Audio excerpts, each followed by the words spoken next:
Good afternoon, good evening, and maybe good morning to some people, but I think it's mostly good afternoon and good evening because I know there are people that are streaming from many different parts of the world, and to all of them, I say welcome.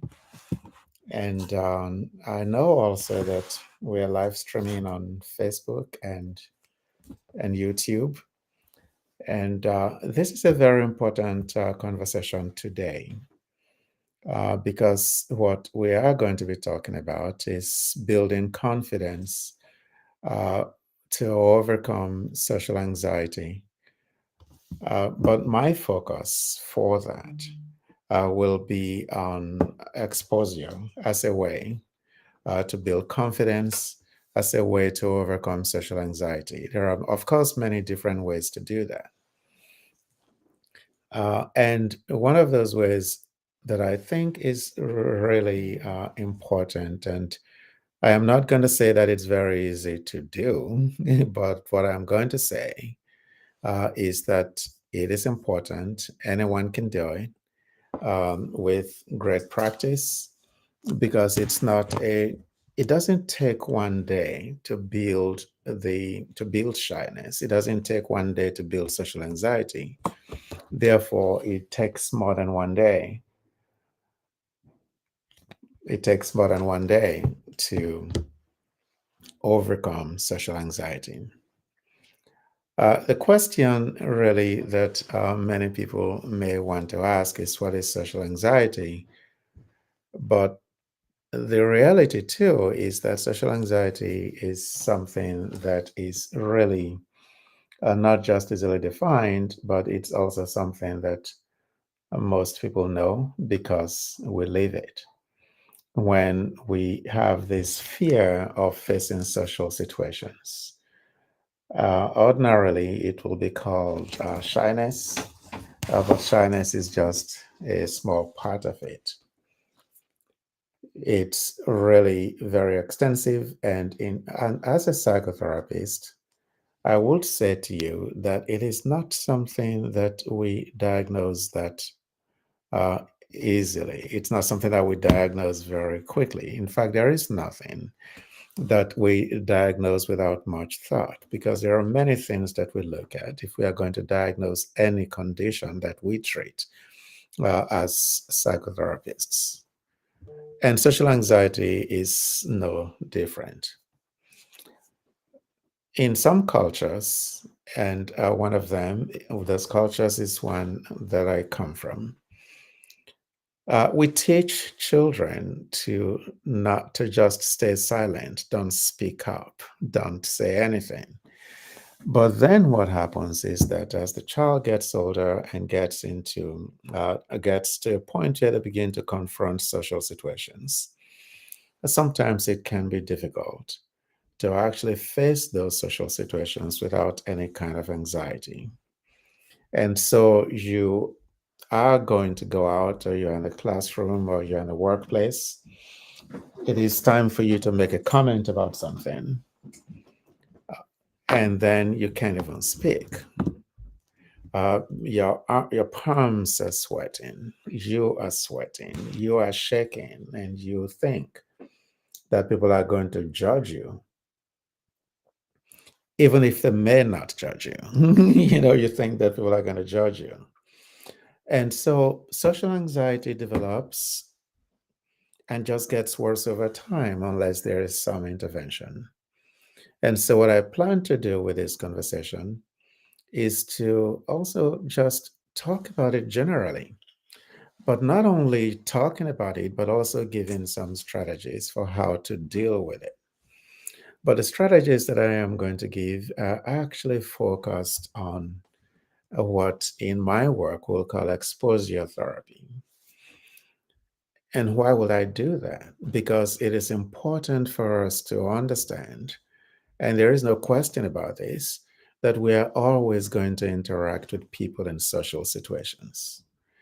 And so, what I encourage in this conversation is that you not only take everything I'm saying to heart, but also practice the strategies that I'm going to provide in the end. And as you practice those strategies, it's important to also say to yourself, um, it is my responsibility to make sure that I change this that is happening to me because nobody is going to come to save me. So I am going to have to be the one that will follow these steps, understanding that nothing changes unless we do the work to change it. So, the place where I want to start from is to say again, welcome to you. Welcome to everyone who has joined me tonight. It's still afternoon where I am. And of course, I'm Dr. Oni-Eseleh. But having welcomed you, I also want to say, please feel free to make comments. I am monitoring some of the social media to make sure that I am responsive to the comments that people are going to place and questions that people may want to ask. I just so you understand, I love answering questions. I really do love answering questions. And why do I love answering questions? I do because I think it is one of the ways that we learn. If I just talk and just go without really you having the opportunity to ask questions or to make comments, then nothing is really going to, I will not know what impact this conversation has made. So I like to ask questions. I like you to make comments. I like this to be a conversation. And social anxiety, of course, affects millions of people around the world. So if you're one who experiences social anxiety, you are not alone. Understand that you are not alone. And so I have prepared some slides, and I'll be very happy to share the slides with anyone who is here. What I would ask you to do if you want these slides, the PowerPoint slides that I am going to be using, is to actually just write your email address anywhere, whether you're watching on YouTube or you're watching on Facebook. If you write your email address, I'll make sure that my office gets the slides to you. But one thing you can also do is to send an email to info, that's info, at integrative ruminations, one word, info at integrativeruminations.com, and we will send the PowerPoint slides to you. And if you have any questions after this is over, also please feel free to email me with your questions, and I'll be happy to answer those questions. And so, how do we start this conversation? Uh, I think we need to probably start by by asking, what do we look at? As a psychotherapist, what would I look at to make a diagnosis of social anxiety disorder?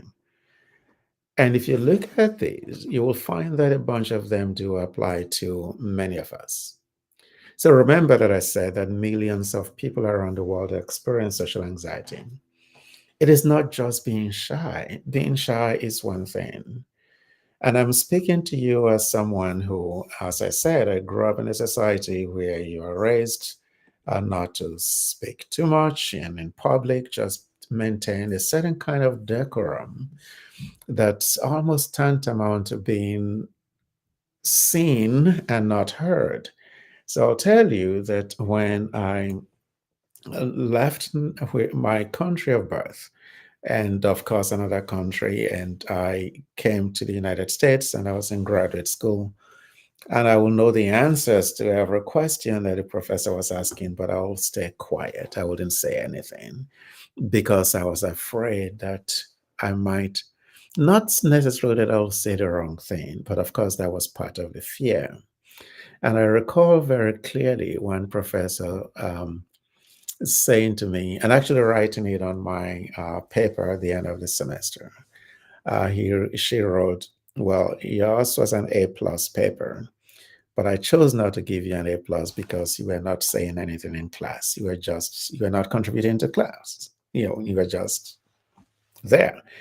And even in my country of birth, where I went to university for my undergraduate, I remember one of my professors saying in a tutorial class, he said, so I like your smile, but your smile does not contribute to conversation. So it is true.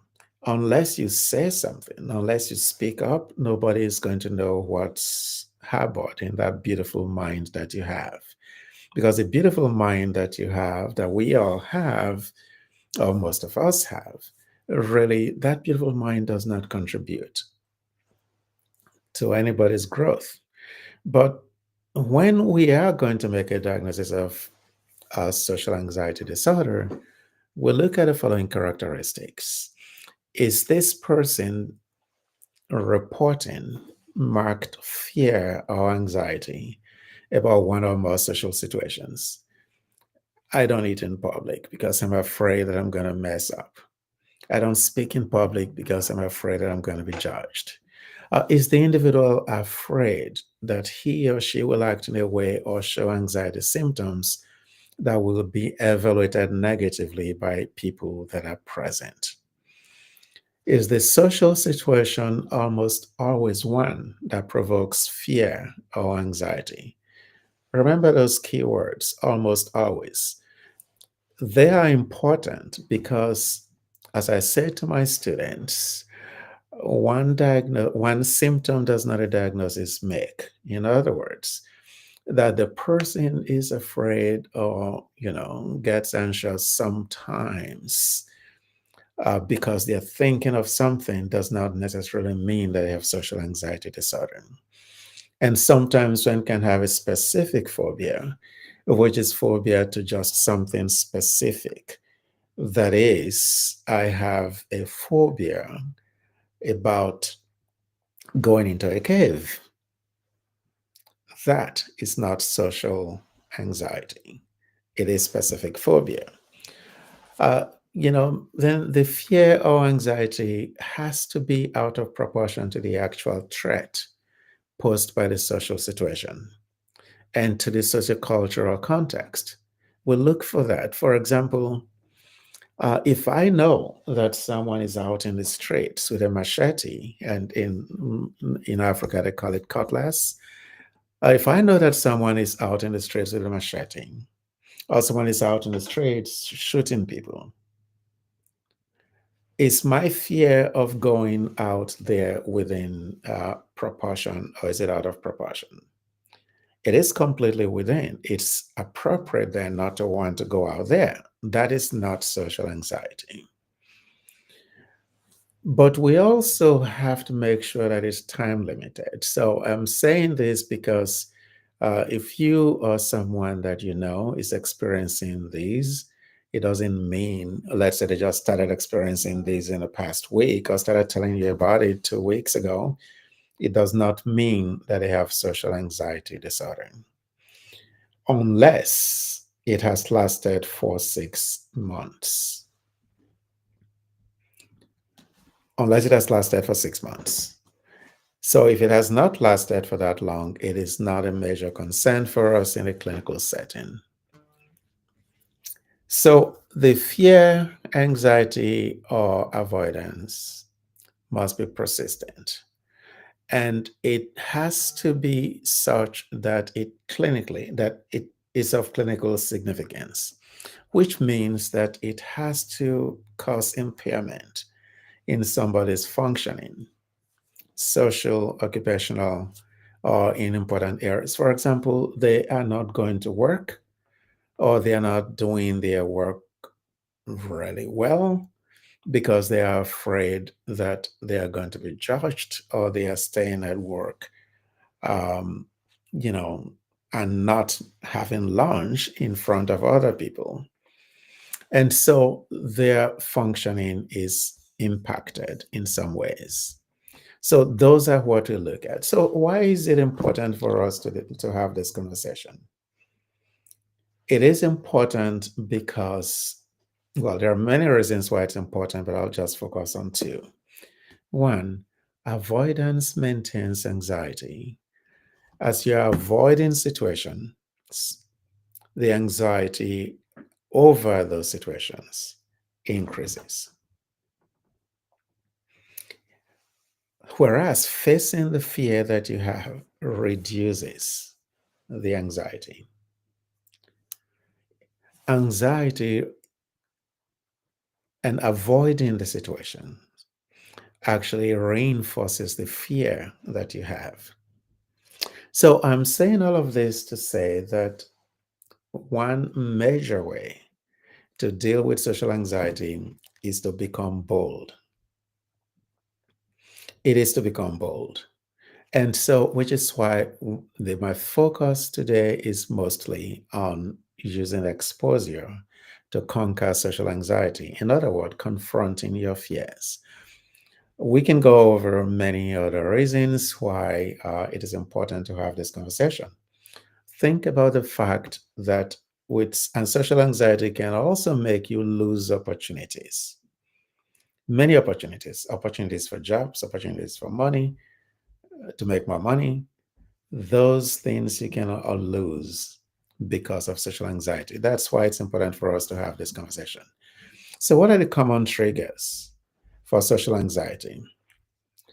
Well, one, speaking in groups, a group of people that you know. It may be that you know five people, and then three people join them that you don't know very well, or that you feel sort of intimidated by psychologically.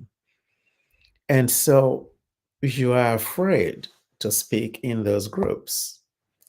The fear of meeting new people. I cannot tell you how often I see people who have been invited to go on social outings with friends, but they are afraid to go because they think that somebody's going to say something there that they may not be able to respond to, or that somebody's going to say something that they will have no answer for, or that will sound judgmental of them.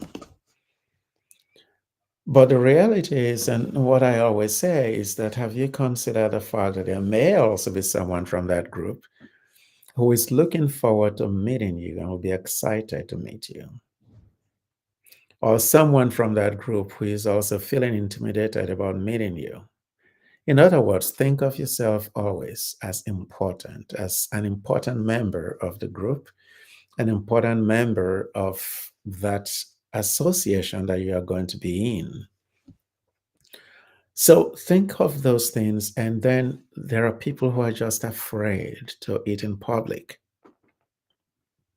forgetting that even in a public space, you're just one person, and other people have their own things to worry about. And also, being the center of attention is a common trigger of social anxiety. Public speaking, that is so common. People don't want to speak in public. That is so very common. And so people think I'm weird when I say, well, maybe I am, but people are weird when I say that I'm actually more comfortable speaking in public than I am one on one. That, of course, is not common. It's very uncommon, but I wasn't always like that. I was always one who was very shy when it was more than one person. Sometimes even speaking to one person really produced that kind of anxiety, that kind of fear. Like, oh my God, I mean, am I going to say it? What am I going to say? And so I would often have to bite my tongue. But of course, now I just talk, but it was a journey. And so that's the journey that I'm inviting you to come on with me. And so there is the fear often of people that people have of saying the wrong thing. So there is also this worry over being or this worry over constantly being judged, even when nobody's judging you, even when they haven't made comments to suggest that they're judging you.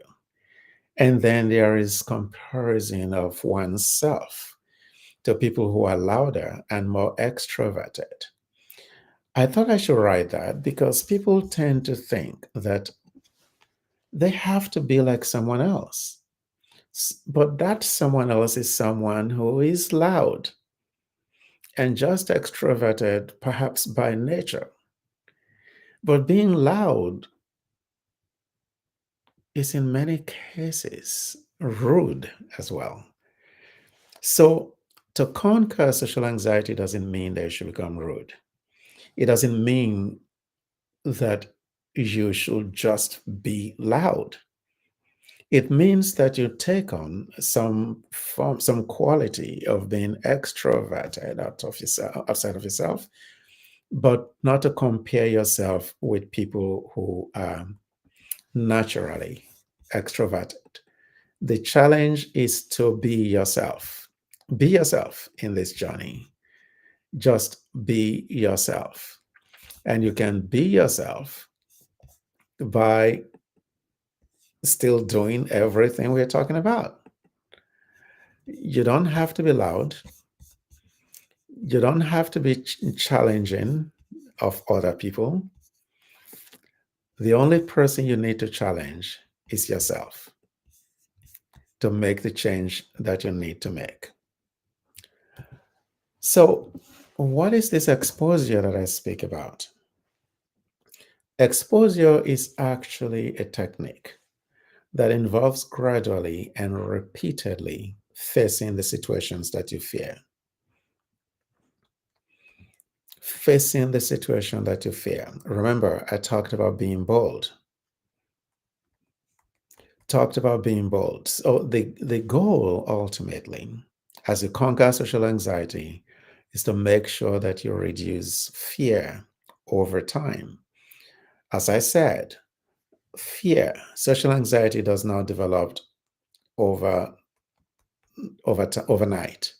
Therefore, challenging it and getting rid of it and reducing that fear through exposure happens step by step and over time. So I don't want anybody thinking that this is something that has to just happen today after this conversation.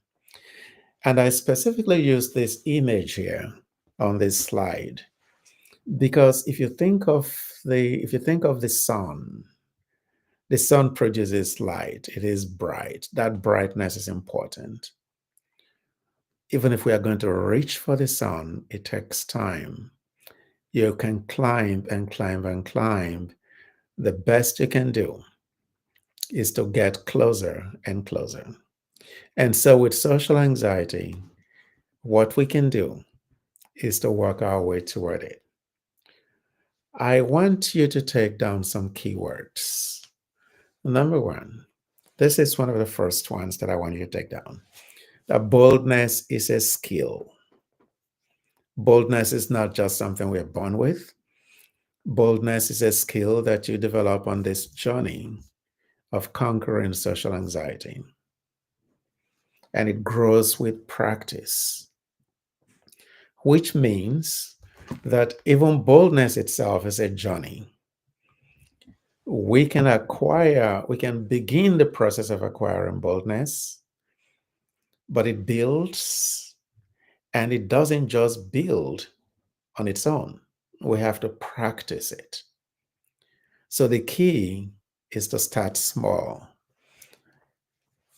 On this journey of conquering social anxiety, boldness is a skill that needs to be acquired. Boldness grows with practice. It is important to start small. And how do you start? It's gradual. And in just a minute or two, I'm going to show you what I call a hierarchy of exposure that I'm going to recommend for everyone, including me, for all of us to build over the next week. But you can begin to build this by speaking up in a meeting. Speaking up, even if you only say one sentence in your next meeting, say something. Just one thing. Speak up. Be the first to introduce yourself in a group setting or when you meet someone. Be the first to introduce yourself. And when you do that, you are doing multiple things, one of which is you are setting the pace for the conversation. Say what you actually think, not just what people want to hear. Your mind is not blank. My mind is not blank. Our minds are hardly ever blank. So what we need to do then is to say exactly what's on our mind. Say exactly what you're thinking. Just say it. Each small act of boldness, I decided to put this as a reminder that each small act of boldness, however small it is a vote for the next person that you are becoming. Each small act of kindness is a vote for the next person you are becoming. And so just say something. Anything you say, it's a small act toward boldness. And it's a small act toward conquering social anxiety disorder. So why does expose your work? Exposing yourself to what you fear. Exposing it to yourself to a situation that you fear. It works because it desensitizes one to that fear, to that situation that one fears. Repeated exposure reduces the fear response. It also provides you the opportunity to test reality. And when you do that, you realize that the outcomes that you fear do not really happen often. I'll tell you this, like when my students, especially my doctoral students, when they're doing their dissertations, they're doing work, their research work, and there's an author whose work they really like and want to use, but they don't know how to get that work because somehow it's hidden from them and so on. I said to them, well, ask the author, ask the guy who created the research tool, send the woman who created the tool, send them an email, tell them you like their work, you are interested in using their instrument for your research. And the students look at me like, how can I do that? And I say, what is the worst that will happen? The worst that will ever happen, or that could ever happen, is that they'll say no. But it is very rare that someone will say no. People in academia, especially, like to talk about their work. So if you reach out to someone and say, I would like to use your instrument because I really love it, at least 99% of the time, they will say, go ahead, use it. It promotes them too. So the outcomes that we fear will happen, very rarely happen. That's why exposure works, but you will not know that it will not happen unless you expose yourself to that situation. Success leads to increased self-efficacy. There is something known as social learning theory, and one of the key concepts in social learning theory is self-efficacy. But another one is performance accomplishments. And the idea is that if you succeed in one little thing, your self-efficacy increases, and then you succeed in bigger things. If you succeed in riding a bicycle when you are of age, you'll say, maybe I can ride a motorcycle. And so when you succeed in getting the answer of 1 + 1, you are encouraged to try the next thing, which is 2 + 2. So if you expose yourself to something small that you were afraid of and you conquer that, The next step is to expose yourself to something bigger. That is why exposure works as a way of dealing with social anxiety. And it helps you to break the avoidance loop because it's a loop that keeps spiraling. So, exposure helps you to break it and then helps you to develop new habits. That is a reality. That's exactly what happens. And so now let's have a strategy session. We are going to work right now on creating an exposure plan, which I am recommending that every one of us that we develop an exposure plan.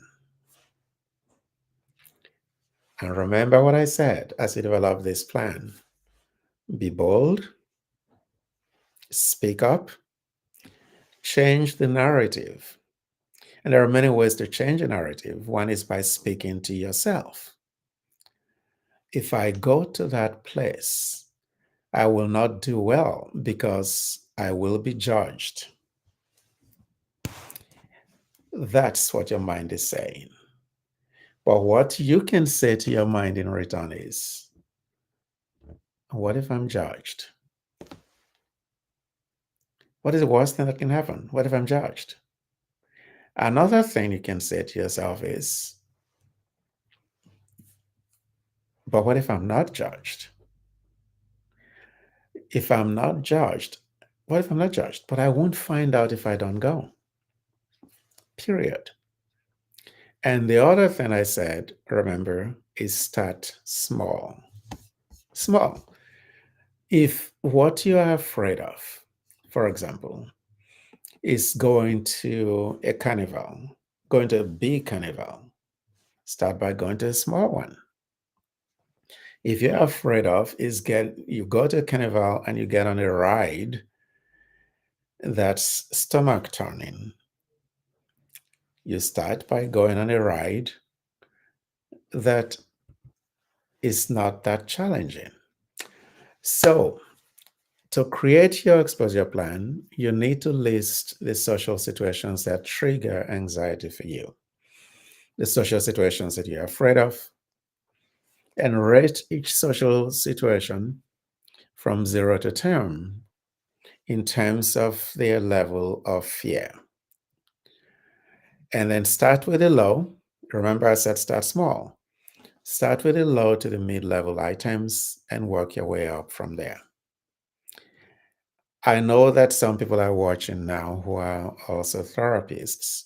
This is one way you can also teach. It's a strategy that you can also use with the clients that you work with.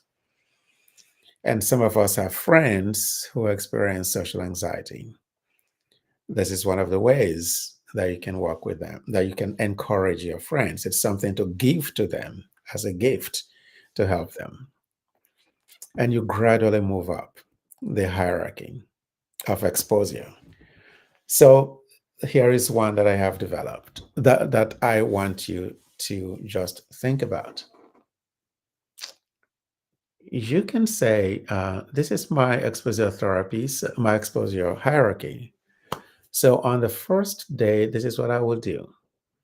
I will make eye contact and smile at 3 people that I don't even know, 3 strangers. My goal with this is to break the avoidance loop and practice presence, my presence. And how would I do that? Choose a safe, low pressure environment where there's no pressure. There are not people that I know. A place where there is no pressure might be a place where we are not sitting together alone in the same room. The people and I are not sitting together alone in the same room. And so the following day you can start this on Monday. Develop your own exposure hierarchy. Develop your own. You don't have to use this. But I'm just saying that this is one that you can definitely use as a challenge to develop your own exposure hierarchy. And then you can say, day 2, I will say hello to someone close by. like a neighbor or a coworker. I will do that. And then I will initiate a small verbal contact. Keep it brief. It doesn't have to be a full blown conversation. An exposure hierarchy will be one that you do every day, I'll say for the next 1 week. For the next 1 week, just do it and see what it's like. You have 7 days. I'm sorry, I don't know if anyone is asking questions yet because I realize that, and a lot of people have reached out to me that there's something wrong with the Facebook privacy setting. We'll have to take care of that later. But I'm seeing a lot of comments on Facebook. A lot of people have joined us from various countries. And wow, this is really nice. Thank you all for joining. And I'm looking at a bunch of people from Nigeria as well as of course, across the United States. So those of you, I know that there are a lot of people watching on YouTube. And so please feel free to just make comments and tell us where you're watching from. Unfortunately, the people that are waiting on Facebook and have been sending a lot of messages to Facebook, that is something we'll have to repair. And I will make sure that this recording is placed on Facebook so they can watch it later. So remember I said that boldness is not about being loud. So these are some of the nuggets that we need to keep in mind. Boldness is not about being loud. Instead, it's about being sure of yourself.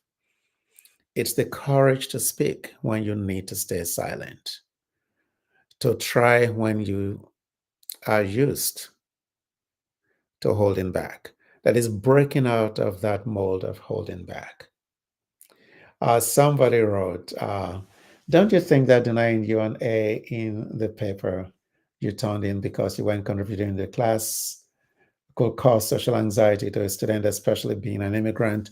That's a very good question. And the answer to that actually is yes. Except that I took it as a challenge and took it. I got an A. She gave me an A, but she said it was a paper that deserved an A plus, but she gave me an A. And I'll tell you that as a professor,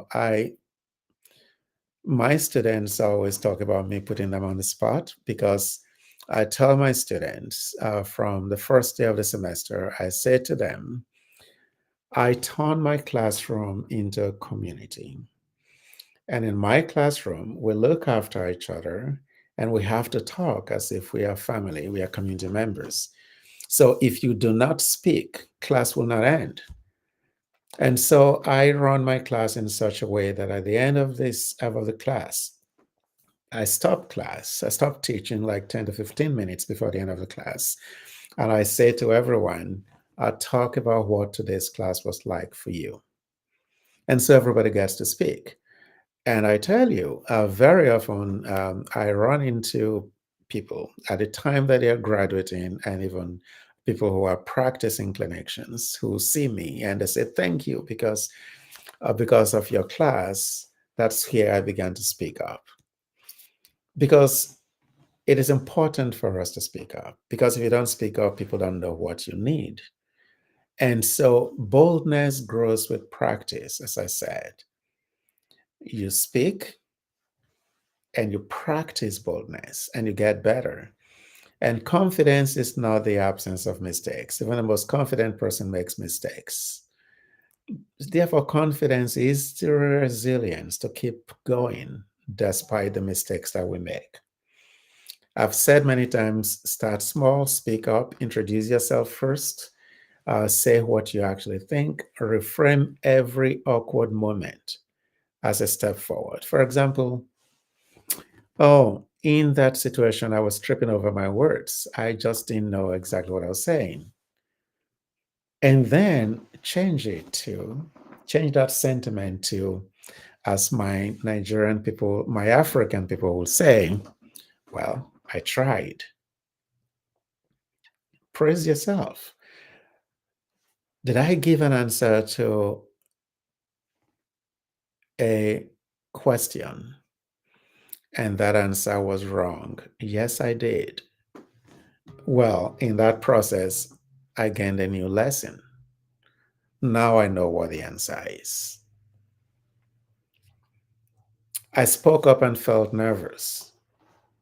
That is true. Well, I am building boldness. And so, those are some of the ways in which you prepare yourself for this challenge. And so, somebody has asked a question on YouTube, and the question is, how can a person who's from a dysfunctional family or abusive environment acquire boldness to conquer social anxiety? There are multiple ways to do that.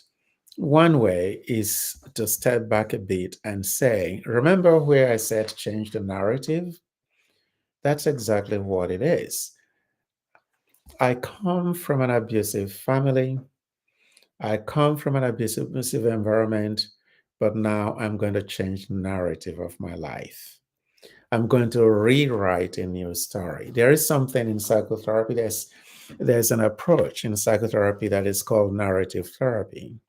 It is writing a new story of your life. And what that does is that it gives you new tools to begin to deal with the challenges that you confront. Writing that new narrative is important. I come from a dysfunctional family, but I am not dysfunctional. I come from an abusive environment, but I am not my environment. I will change that story for myself and for posterity. I'll change that story for myself and for my future. Therefore, this is what I'm going to do. I am going to develop an exposure hierarchy. I'm going to start small to reach that level of boldness, confidence that I need because my dysfunctional past will not define my future. None of this is easy, right? None of it is easy. But it is important to know that none of it is impossible. It's not easy, but it's not impossible. This journey can begin today, this moment, even while we are still on. And so I would like many more questions. Anybody who has questions, more questions? Anybody? Just you can write. Unfortunately, usually there are a lot of people, and I have been getting all those messages. A lot of people on Facebook can't see us, but we'll make up for that. I see a lot of comments, and I appreciate your comments. I see one of my favorite people, Dr. Yonda from Lead City University, is with us. Dr. Yonda, I'll have you do one of these webinars very soon, so get ready. And so, in the absence of more questions, I am going to say a few things. I'm going to show you a few things that I'm doing next, just to keep you aware. My company, Integrative Ruminations, has built a psychotherapy institute where we are going to be training mental health professionals. We're going to be training social workers, other mental health professionals, healthcare professionals on basic psychotherapy techniques. What I have done is to build a 3-module course. Each module spans 4 weeks. The first 4 weeks will focus on stress-related disorders. The second 4 weeks will focus on depressive disorders, and the third 4 weeks will focus on anxiety. The classes begin on November 8th, and people are already registering. And if you need some information about registration, you can go to our website, which is www.integrativeruminations.com.